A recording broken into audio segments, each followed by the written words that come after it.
ဒီအမျိုးသမီးကသူ့ကောင်းသူကင်လိုက်တဲ့အချိန်မှာပဲတောင်ကိုရီးယားကတရဝါကြီးကလည်းသူ့ကောင်းသူလိုက်ကင်ပါတယ်သူမလည်းအရန်လန့်သွားပြီးပန်းချန်တဲ့ကိုအမြန်ပြေးသွားကလက်ကိုမြောက်ပြလိုက်ပါတယ်အိမ်ကိုအမြန်ပြန်ပြေးပြီး TV ဖွင့်ကြည့်လိုက်တော့တရဝါကြီးကသူမလုံးသမျှအကုန်လိုက်လုံနေတာကိုတွေ့လိုက်ရပါတယ်အဲ့ဒီအချိန်ကျမှသူမဟာအဲ့ဒီတရဝါကြီးကိုထိန်းချုပ်နေတဲ့သူဆိုတာကိုသဘောပေါက်သွားခဲ့ပါတယ်သူမဟာအင်တာနက်ပေါ်ကတရဝါကြီးရဲ့ဗီဒီယိုတွေကိုအကုန်လိုက်ကြည့်ပြီးထူးခြားတဲ့အချက်တစ်ခုကိုသတိထားမိသွားပါတယ်သူမတာပန်းချန်ရဲ့အလဲဘဟုမှာမတက်ရက်နေရင်အဲ့ဒီတရဝါကြီးဟာတောင်ကိုရီးယားမှာပေါ်လာပြီးသူမလုံးသမျှအကုန်လိုက်လုံနေတာပါဒါကိုတေချာအောင်စမ်းသပ်ဖို့အတွက်သူမဟာတငယ်ချင်းတွေကိုပန်းချန်နဲ့ခေါ်ပြီးတောင်ကိုရီးယားကတိုက်ရိုက်ထုတ်လွှင့်မှုကိုဖွင့်ကြည့်လိုက်ပါတယ်။သူမကပန်းချန်လင်းမှာကပ်ပြလိုက်တဲ့အခါ TV ထဲကတရဝါကြီးကလည်းအတူတူလိုက်နေတာကိုတွေ့ရပါတယ်။ဒါကိုမြင်လိုက်ရတဲ့သူမရဲ့တငယ်ချင်းတွေလည်းအံ့အားမြင်သက်သွားကြပါတယ်။သူမပျော်နေတော့မှပဲတောင်ကိုရီးယားစစ်တပ်ကတရဝါကြီးကိုဒုံးကျည်တွေနဲ့စတင်ပစ်ခတ်ပါတော့တယ်။ထူးဆန်းတာကတရဝါကြီးထိမှန်တဲ့နာကျင်မှုကိုသူမပါထပ်တူခံစားလိုက်ရတာပါ။သူမဒေါသထွက်ပြီးလက်သီးနဲ့ဝေးရန်ထိုးလိုက်ရမှာဟယ်လီကော်ပတာတစ်စီးကသူမရဲ့ခေါင်းကိုတက်တက်ကြီးလာလိုက်မိပါတယ်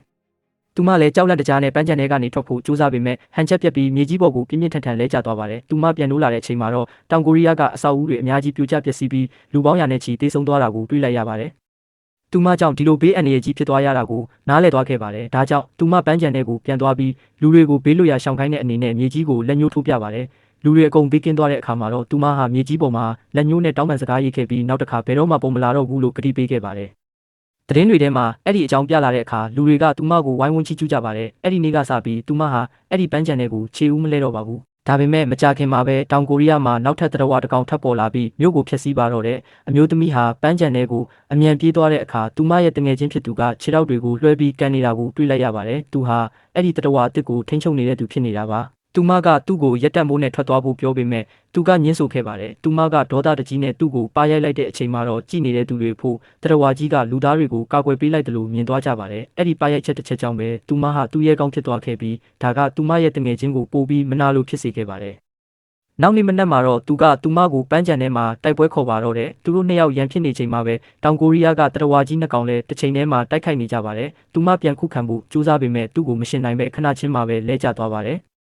သူကမြေကြီးပေါ်ကိုကြမ်းကြမ်းတမ်းတမ်းနင်းချနေတာကိုသူမအနေနဲ့ဘာမှမတတ်နိုင်ပဲကြည့်နေခဲ့ရပါတယ်။အပြစ်မဲ့တဲ့လူတွေတေဆုံးခြင်းကနေကာကွယ်ဖို့အတွက်သူမအစီအစဉ်တစ်ခုထုတ်လိုက်ပါတယ်။သူမဟာတောင်ကိုရီးယားကိုသွားမဲ့လေယာဉ်ပေါ်ချက်ချင်းတက်လိုက်ပါတယ်။တစ်ဖက်မှာလည်းသူမရဲ့တငယ်ချင်းဟာပန်းချန်ထဲမှာနောက်ထပ်တိုက်ခိုက်ဖို့ပြင်ဆင်နေပါတယ်။သူကမြေကြီးကိုနင်းချဖို့ခြေထောက်ကိုမြှောက်လိုက်တဲ့အချိန်မှာပဲအရာအလုံးကပြင်းပြင်းထန်ထန်တုန်ခါသွားပါတယ်။သူဘာမှမလုပ်နိုင်ခင်မှာပဲတောင်ကိုရီးယားကတရဝါကြီးဟာသူ့ရှိတက်တဲ့မှာရုတ်တရက်ပေါ်လာပါတော့တယ်။